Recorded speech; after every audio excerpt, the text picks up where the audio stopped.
On February 25th, there was a surprise announcement. India and Pakistan had reached an agreement. Military officials from both sides declared that they will respect the ceasefire. This was significant. For the first time in nearly 20 years, India and Pakistan had announced a ceasefire. It was also an opening, a signal towards the resumption of dialogue. Almost a month on, we can now say that Pakistan is aggressively pushing for talks. This week, we witnessed not one but two appeals from Islamabad. The first one was from the selected Prime Minister Imran Khan. The second one from his coach, General Qamar Javed Bajwa. What do they want? They want India to initiate a peace dialogue. Isn't that ironic? Pakistan perpetrates violence and terror, and then it asks India to initiate peace. Here's what's happening. Pakistan is hosting its first ever security dialogue. Yesterday, Imran Khan inaugurated the event in Islamabad, and during his speech, the Prime Minister said India should make a move for peace. And he had a unique pitch to catch New Delhi's attention. Imran Khan said India could benefit from good ties with Pakistan. It would open up trade and connectivity routes to Central Asia. This region includes five resource-rich countries: Kazakhstan, the Kyrgyz Republic, Tajikistan, Turkmenistan, and Uzbekistan. Central Asia itself is rich in oil and gas. What Imran Khan is doing is this: he's offering India access to these countries. Sounds too good to be true, but here's the catch: Kashmir. Listen to this. If we can resolve the Kashmir issue through a dialogue, then this entire region will change. Both countries will benefit from this. India will benefit because there is a lot of poverty there. If we have to get rid of poverty, then we need a strong trade relationship. Our regional connectivity should improve. They also get connected to Central Asia. Economic ties, strong regional connectivity. Yesterday, it was Imran Khan. Today, it was General Bajwa's turn. The Pakistan Army chief essentially repeated what Imran Khan had said. He said stable India-Pakistan relations are the key to unlock the potential of South and Central Asia.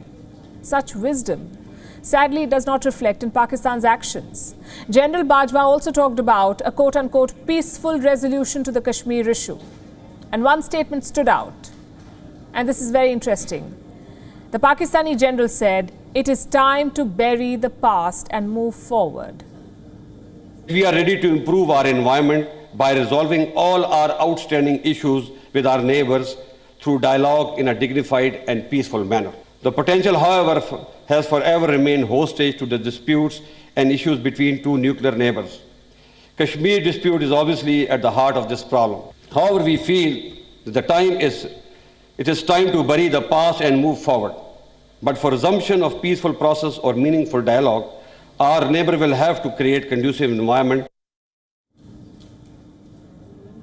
Remember, India and Pakistan have not had any formal engagement since December 2015. So what do we make of these peace overtures? One thing is clear: Islamabad is putting the onus on New Delhi. Both Imran Khan and General Bajwa are saying that it is up to India to start a dialogue. Where does New Delhi stand?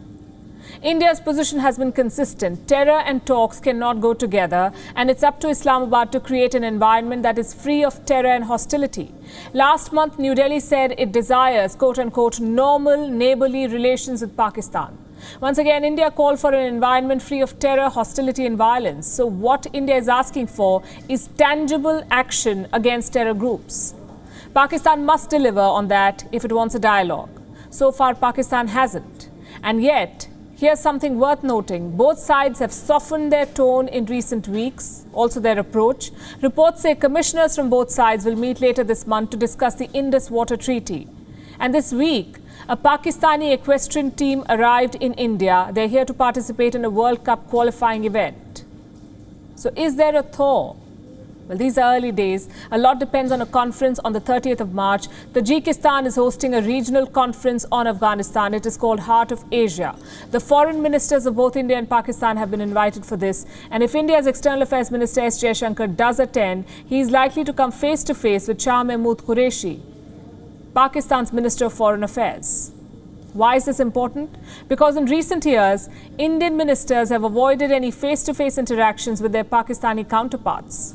How Minister Jaishankar tackles this one could give us an indication of how India will approach its relationship with Pakistan in the days to come.